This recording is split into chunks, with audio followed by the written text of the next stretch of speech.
us that even while we were in bondage, it kept us together as a community. We had each other. And so even amidst the storm, there's blessings. And so that's, the Passover story, and all of that, the plagues and the whole thing. That's going to be celebrated this weekend.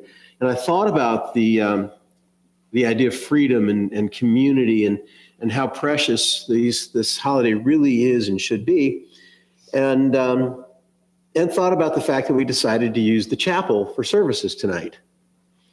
And okay, on one level, we're in here tonight because Karen Ball and her team have been doing a great job. If you're coming to Seder, it's a beautiful room. Okay, the room is Sister had all set up, just is really beautiful. It's going to be great. We're going to have a wonderful time. And I can't just thank Karen and her crew because everything goes through you. And so thank you for your coordination of all of that.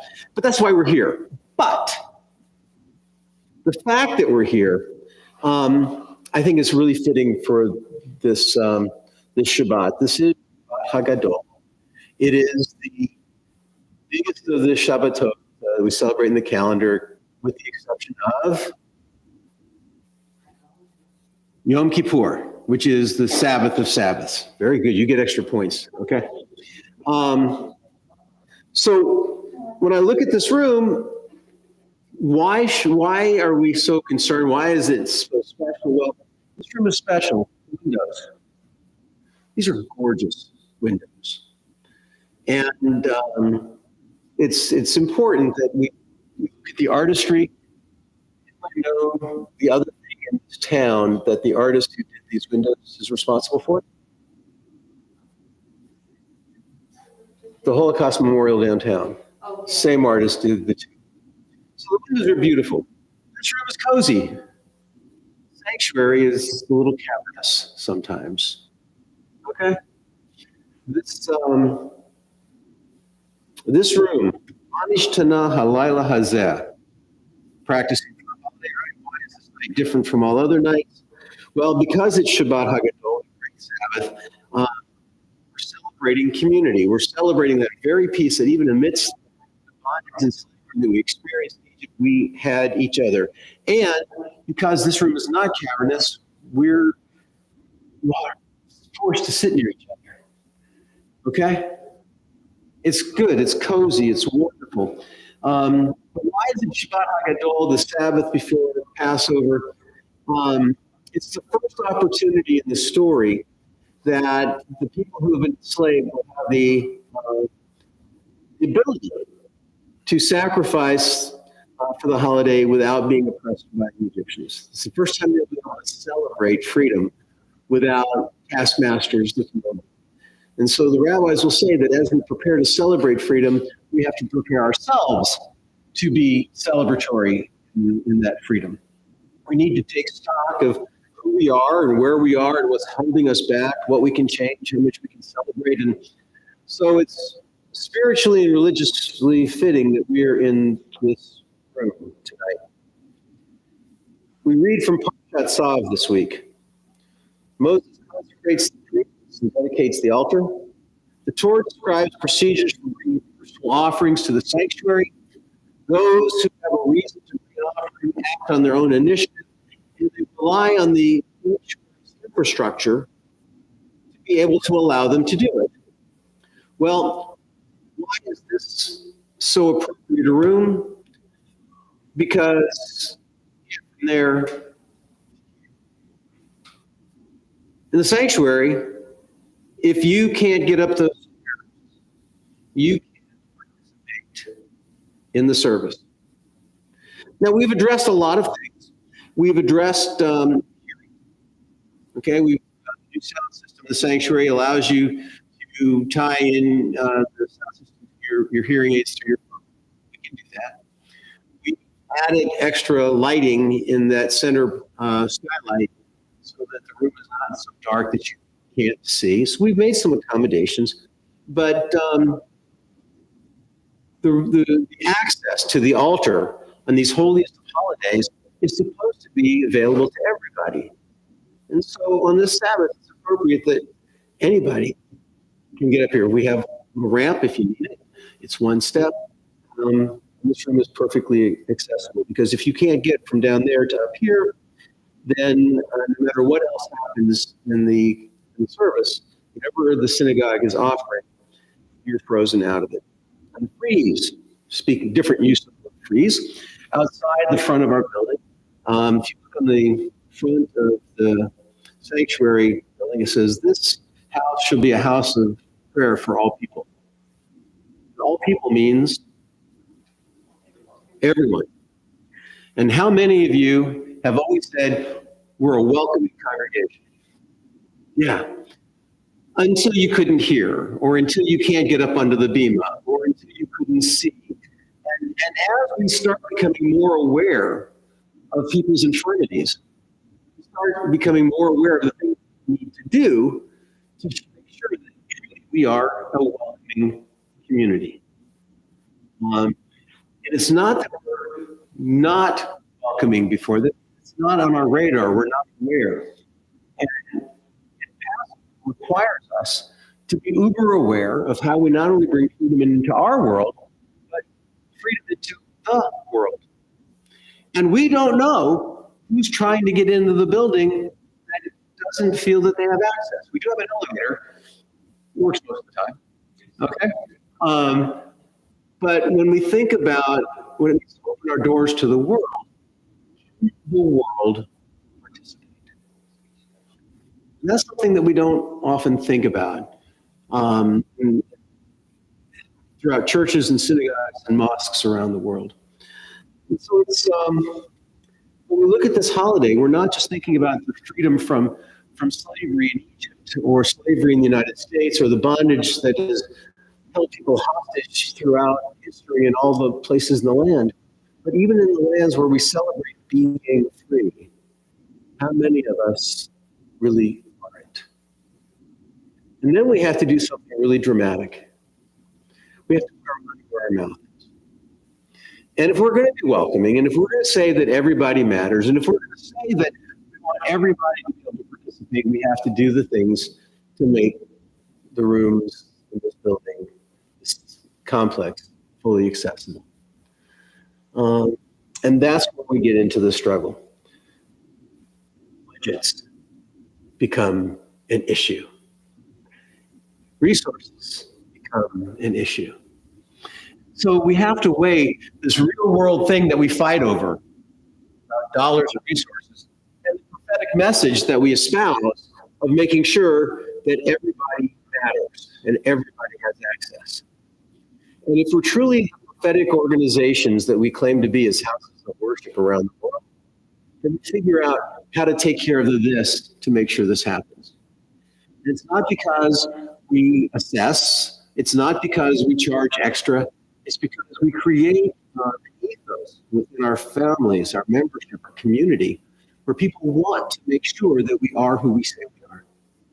And that's why houses of worship need to respond, go back to respond to the call of this world and go back to a time when we really did exist in a prophetic mode. The reason to have a house of worship was so that everybody could gather. And everybody could gather with full dignity. Yes, we can accommodate people if we will have someone signing up here. That's important for people who are deaf. We can accommodate people if we come off of a bema to lead part of a service. But to make sure that everyone feels that they don't need special accommodations, that they can walk in, it's their home. That's when we know that we're being successful in fulfilling our mission. And so we don't think about Passover as being a holiday about solving infirmities and disabilities in the free world. And yet, we have to. We are free.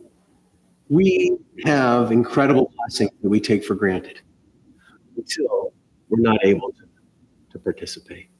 Prophetically, let's make sure that as we sit around our Seder tables this year, we're not just talking about what it means to have a taskmaster for us. Let's talk about what it means to be barred or held hostage or held away from some things that we want to be able to experience, that we deserve with dignity to be able to experience. And that means going out of our way to engage people. It means when people can't come here anymore, that we have to go to them. We have to make sure that no one is forgotten in a community because they can't come to us. And then when people can come and when we can bring them to us, that they have the full dignity. It's a different conversation than we normally have at Seder. But I think if we are to make Torah live as we move forward, as we have aging populations, as we are finding more and more people who have needs that we've ignored, if we want to take a prophetic call from where it has been traditionally reading the Haggadah, the old words that have been passed down generation to generation, make it prophetically new, then we have to think about all of the ways in which we have ignored people's dignity in the way in which they have needs. That's our challenge for this holiday. Amen and amen. We're going to continue with Elena on 586. Isaac, you want to come on up? You're going to say something. I'm going to have something. But Elena's on.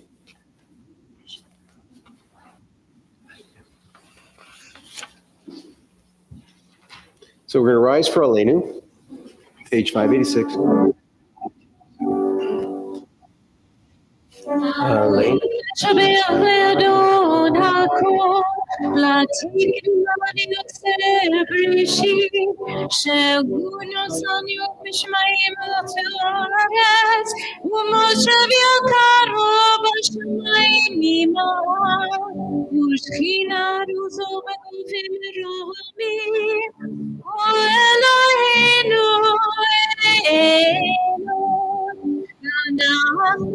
קוראים ומשתחררים ומודים לפני מלך מלכי המלכים הקדוש ברוך הוא ונאמר והיה אדוני למלך על כל הארץ ביום ההוא יהיה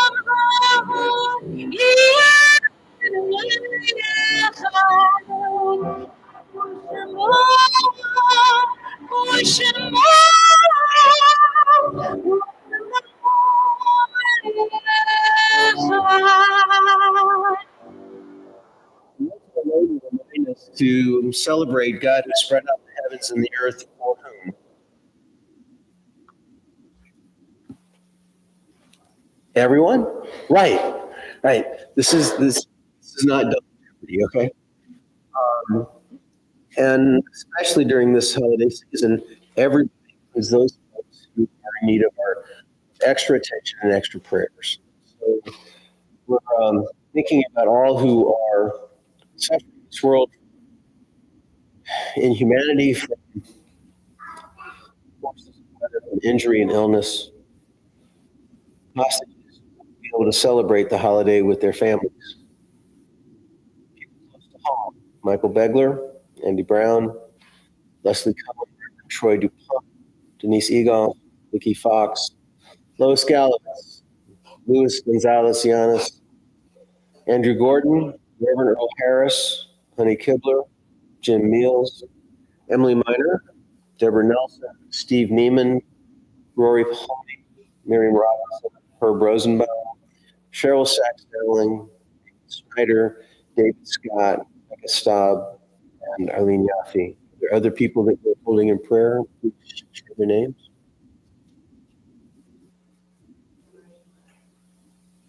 Baruch atah Adonai Rofei HaCholim. May we continue to spread out the heavens and the earth with God to open it for their healing.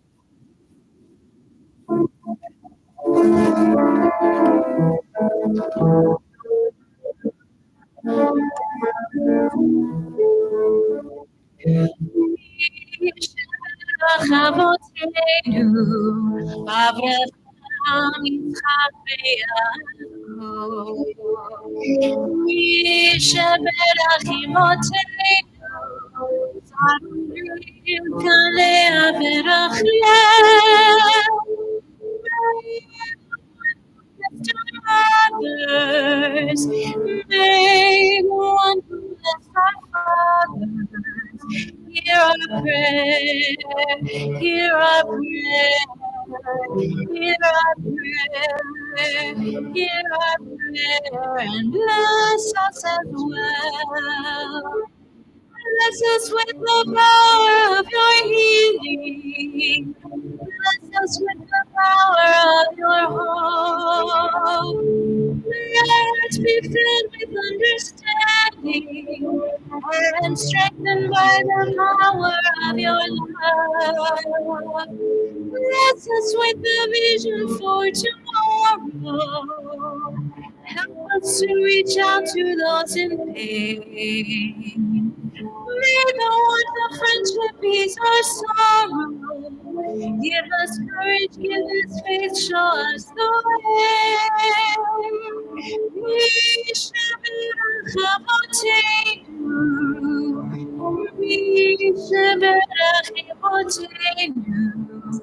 Hear our prayer, hear our prayer, hear our prayer, hear our prayer, and hear our songs as well. Page 593. Light of life is an infinite flame. Like a hot candle, life is kindled, it burns, it glows. It is radiant with warmth and beauty, but soon it fades. Its substance is consumed, and it is no more. In light we see, in light we are seen. The flames dance, and our lives are full. But as night follows day, the candle of our life burns down and gutters. There is an end to the flames. We see no and are no more seen. We do not despair. We are more than a memory, slowly fading into the darkness. With our lives, we give life. Something of us can never die. We move in the eternal cycle of darkness and death, light and light. Call to memory those who've passed this week, years past. Benjamin Cantor, Hyman Cohen, Joseph Cohen, Louis W. Cohen, Cindy Neeson, Donald H. Friedman, Holly Garner, Dr. Morris J. Gerber, Andy Gloveman, Arthur H. Goldberg, Francis Goodman, Sam Klotzman, Bernard Letterman, Elizabeth Liebman, Harold May, Leanne Nisman, Ida Polk, Dr. Alice Rifkin, Priscilla Peggy Rose, Jenny Shapiro, Tilly Scheinwald, Belle O. Stern, Helen Rouse of Rosalie Wolf, Norman Yaffe. Are there other annual yard sites being observed this week?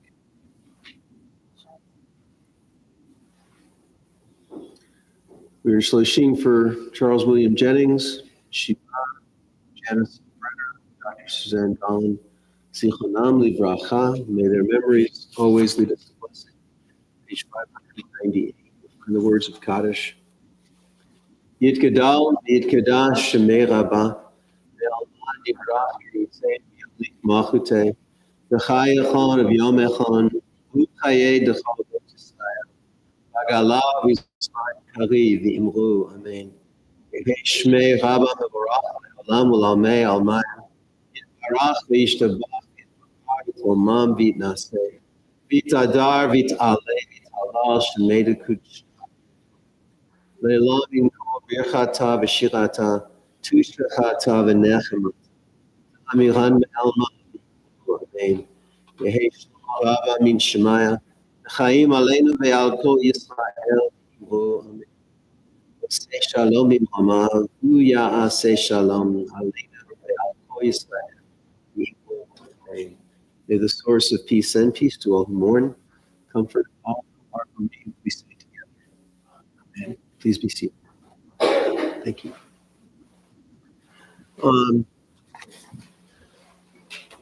We have always full calendar. Tomorrow study online, a commandment by any other name is still just a suggestion. Talk about what mitzvah is or is not. There is no religious school this weekend because Second Seder is that night, which is the first day of Passover. The Wednesday night, we meet confirmation, we got choir rehearsal, we got Shabbat next week, and we got Tosh Shabbat after next week. And my show is coming with, well, I'm not going to read it all. It's on the program, it's on our calendar. This congregation is blessed to have a very full calendar. So please avail yourself of the things that are happening and appreciate the so many people that make them happen. Things here don't happen just because they're on a calendar. They happen because people dive in and make it so. Including several B'nai Mitzvot coming up. So lots to celebrate in our community. If you, and this is for people here and at home, if you are having you would like, send you the one that we'll be using here. There's also Maxwell House ones available to the grocery store, and you know the famous saying, if it doesn't say Maxwell, you pay too much. Does anybody know why the Maxwell House is free and at the grocery store? It's a great Jewish treat. Because Maxwell House coffee was the first food, commercially processed food that was kosher based on. And so part of the advertising was they gave you a free Haggadah, the Maxwell House coffee. And those Haggadot got passed generation to generation. I think they have edition from the 1940s that my grandfather used, that my father used, that we don't use, but we still have. But in any event, may it be a wonderful Pesach for everyone, and may we celebrate and bring freedom into this world. Good. Conrad, Sarah, thank you. Tonight, we are going to close page 647, Oziv Azim Latiyah. May God's strength really sing through us. We will then gather in the back of the chapel for Moshe Kiddush.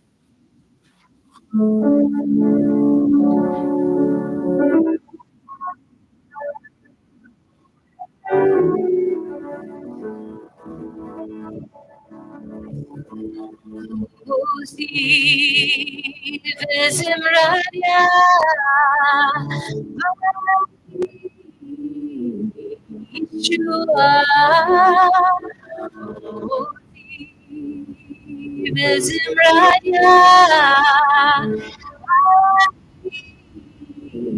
Yeshua.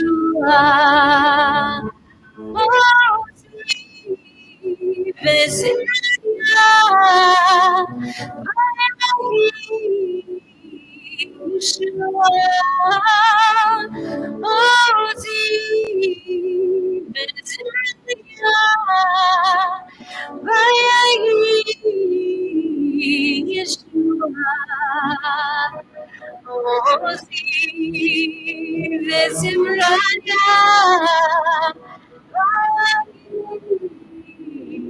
Yeshua. Oziv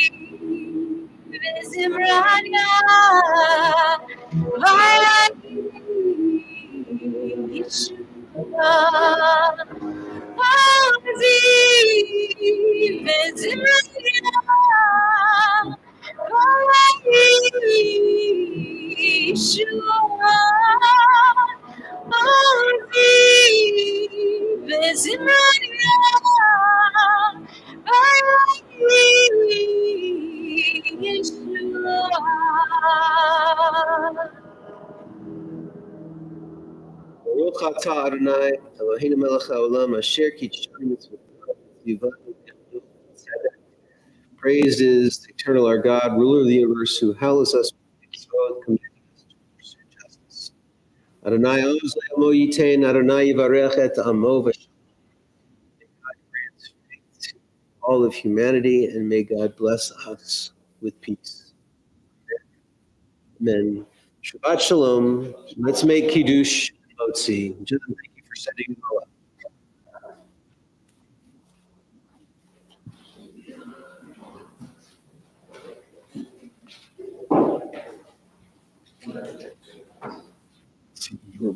Did we?